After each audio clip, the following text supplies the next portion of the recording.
Good morning.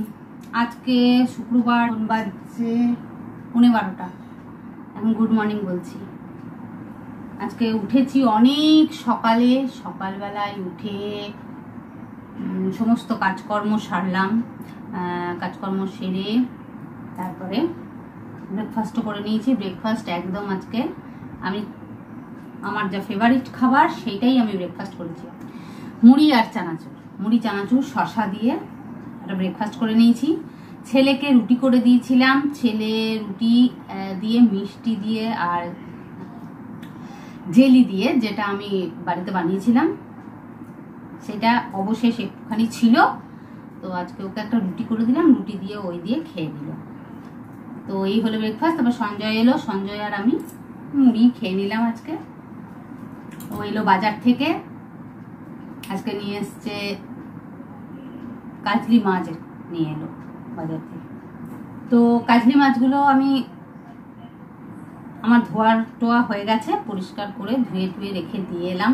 কি বানাবো এখন ভেবে পাচ্ছি না। কাজলি মাছের ওই কালো জিরে, কাঁচা লঙ্কা, টমেটো দিয়ে আলু দিয়ে একটু পাতলা করে একটা ঝোল বানাবো, ওটাই খেতে ভালো লাগবে। আর কি করা যায় দেখি। ওল এনেছিল কালকে বাজারে ওল এনেছে। ভিটামিন সিটা সবসময় খেতে বলছে, মানে বেশি করে খেতে বলছে। তো ওর আবার একটা স্টুডেন্টের লেবু গাছও আছে, তো সেই এক গাদা আবার লেবু নিয়ে এসছে। তা আমি তো সকালবেলায় গরম জলের সঙ্গে একটা লেবু দিয়ে খেয়েছি। কদিন মধু খেলাম, এখন লেবু খাচ্ছি। তো তারপরে ওলের সঙ্গেও এক কুচি করে লেবু কেটে দেবো, মানে এই ভাইরাসের থেকে ইমিউনিটি পাওয়ার বাড়ানোর জন্য যে খাবারগুলো খাওয়া দরকার তার মধ্যে এটাও আছে। তো সেই কারণে ভিটামিন সি বেশি করে আমাদের খাওয়া উচিত, টক জাতীয় যে কোনো জিনিস। তো টক দই তো আমরা খাই, কিন্তু টক দইটা আমরা যেভাবে খাই, আমরা তো টক দইটা বেশ চিনি দিয়ে ওইভাবে টক দই তো খাওয়ার কোনো উপকারিতা নেই, কিন্তু কি করব, পারি না খেতে। তো যাই হোক, ওইটা তো খাই। এখন কদিন দইটা বন্ধ রেখেছি, এখন একটু চাটনি করে রেখেছি, মানে মুখ পাল্টে খাওয়া আর কি, এটা সেটা মুখ পাল্টে খাওয়া। আর পাট শাক যেগুলো আমার বাগানে হয়েছিল, এত বড় বড় গাছগুলো হয়েছিল, মানে এত বড় বড়, তো সেই গাছের পাতাগুলোকে কালকে সঞ্জয় ছিঁড়েছে। এবার পাতাগুলোকে নিয়ে এসেছে, এবার বলছে ওলও এনেছি, ওল ভাতে করতে। তাহলে ওল শাক দুটো একসঙ্গে কি করে করবো? আজকে দেখি পাট শাকটাও করে দেবো, অল্প এইটুকুনি হয়েছে, তো ওইটাও একটু রসুন ফোড়ন দিয়ে করে দেবো, আর ওল ভাতে করবো, আর কাজলি মাছ। তাহলে চলো রান্নাঘরেই এবার দেখা হচ্ছে।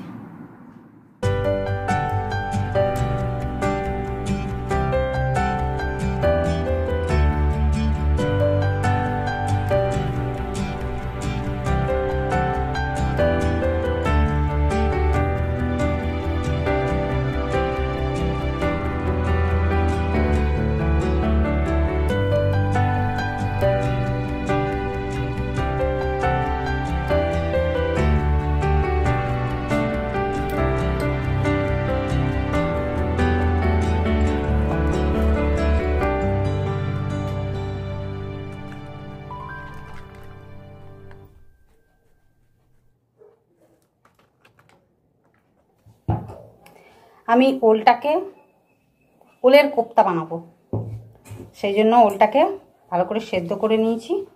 সেদ্ধ করে এর মধ্যে দিলাম পেঁয়াজ কুচি, হলুদ, নুন, একটু লঙ্কা গুঁড়ি আর ময়দা। এই দিয়ে ওলটাকে আমি মেখে নেব। আর দেব একটা কাঁচা লঙ্কা কুচি করে। ডিসিশানটা চেঞ্জ করলাম, প্রথমে ভাবলাম ওল ভাতে করে দেবো, তারপর দেখলাম ওল ভাতে কাজলি মাছ আর ওই একটু পাট শাক, ওই দিয়ে হবে খাওয়া, তার থেকে ওলটাকে একটা তরকারি বানিয়ে দিই, ভালো হবে। এই বেলায় যা খাবো ও বেলাতেও হয়ে যাবে, কারণ মাছ তো ও বেলাতে কেউ সেরকম খাবে না, একটু থাকলে আমিই খাবো।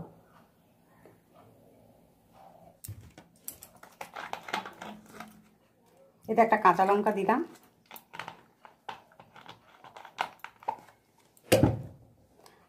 অল্প জল দিয়ে এটাকে এবারে ভালো করে মেখে নেব।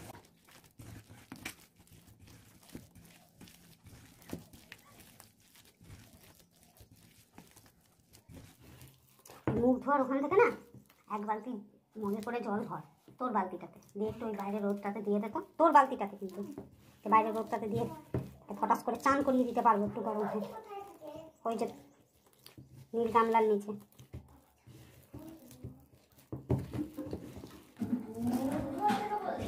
মুখ ধোয়াতে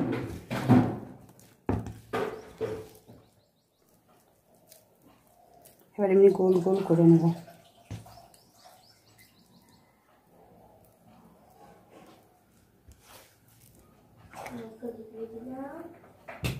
দিয়ে রোদে দিয়ে দে সিঁড়িটাতে।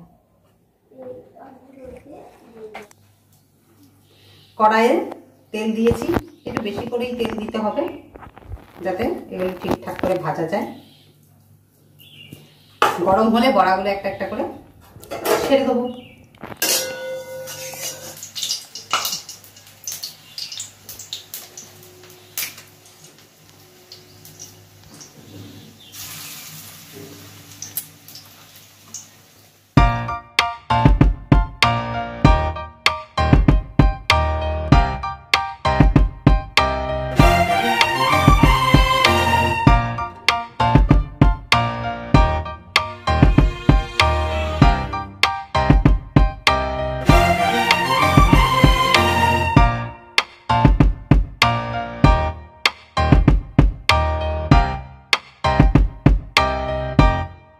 আর এখন কি হচ্ছে, প্রত্যেক দিন মানে গরম তো লাগছেই, গরমের সময় গরম কি শীত, আমার না সকাল থেকে রান্নাঘরে ঢুকতে একদম ভালো লাগে না। যে সকাল থেকে রান্না বান্না সেরে নেবো, সেরে নিয়ে এবারে বসে থাকবো। প্রত্যেকদিন ভাবি রাত্রেবেলায় যখন শুই তখন ভাবি যে কালকে সকাল সকাল সমস্ত কাজকর্ম সেরে নিয়ে একদম স্নান টান সেরে বসে থাকবো চুপ করে।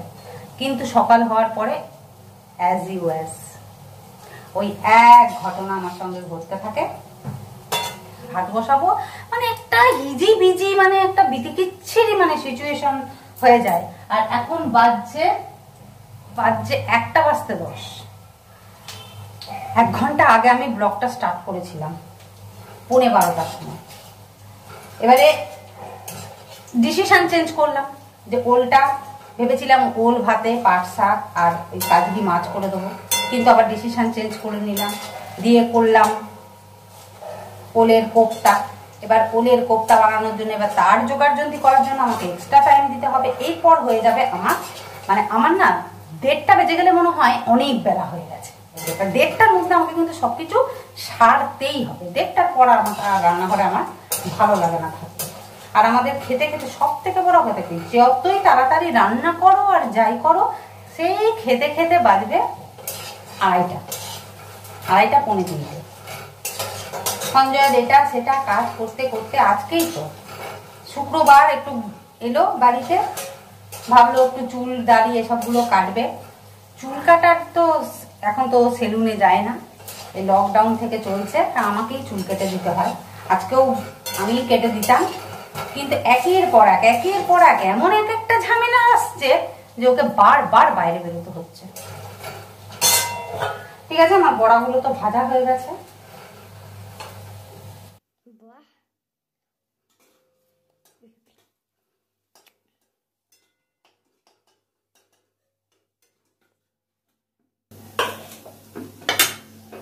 এবার এই তেলটাতে না, এটা আমি সাদা তেল দিয়েছিলাম, তো এই তেলে আমি এই তরকারিটা করবো না, একটু সর্ষের তেলে করবো।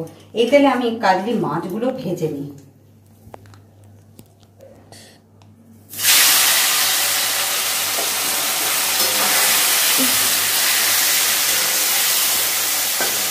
মাছগুলো অনেক সকালে এনেছে তো অনেক বেলা হয়ে গেল, ভাজা হোক ততক্ষণ আমি এটার মশলাটা করে নিই, মানে এই ওলের কোপ্তাটার মশলাটা করে নিই।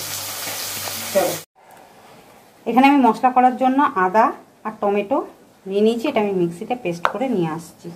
পেস্ট করে নিয়ে এলাম।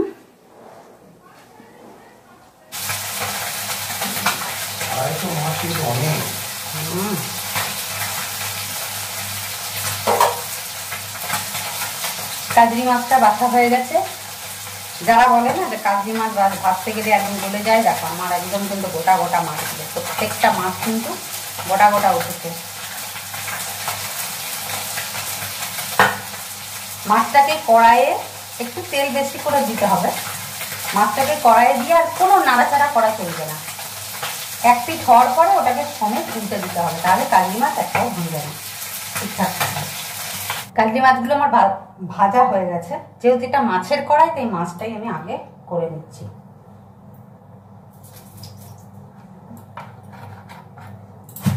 সর্ষের তেল দিলাম, একটুখানি কালো জিরে দেবো, টমেটো,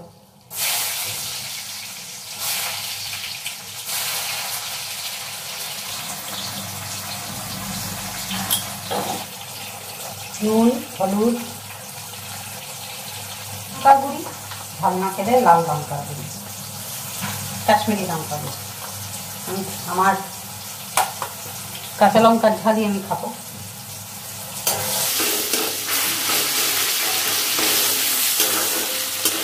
দেবো একটু ধনে গুঁড়ি, জিরে গুঁড়ি দেবো না কিন্তু।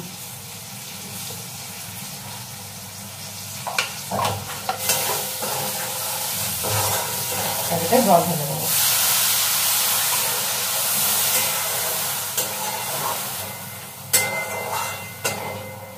ফুটলে মাছগুলো দিয়ে ফুটিয়ে নামিয়ে নেবো, হয়ে যাবে আমার কাজলি মাছের তেল ঝাল। দুটো কাঁচা লঙ্কা চেরা,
এটা ফুটলে ফুটুক, ওদের বড়াগুলো দেবো, দিয়ে একটু গরম মশলা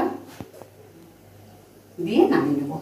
হয়ে গেল আমার আজকে লাঞ্চ, কাজলি মাছের তেল ঝাল আর ওদের কোপ্তা। আমার স্নান কমপ্লিট, আমাদের খাওয়া দাওয়া এখনো হয়নি, এখন বাজছে 2:45। আমি 1:30টার মধ্যে যে করে হোক রান্নাটা আমি কমপ্লিট করেছি, কিন্তু তারপরে আমার অনেক কাজ পড়ে গেল। ফ্যানটা একটু কমাই, ফ্যানের আওয়াজে না বড্ড শঁ আওয়াজ হয়, আমার গলা শুনতে পাবেন না। আর ফ্যান ছাড়া এখন তো থাকা যায় না, একটু কমিয়ে দিলাম। আর স্নান করে এসে বাবারে বাবারে, মানে শরীরের ভিতরে যত গরম সব বাষ্প হয়ে বেরিয়ে গেল, এত গরম লাগে।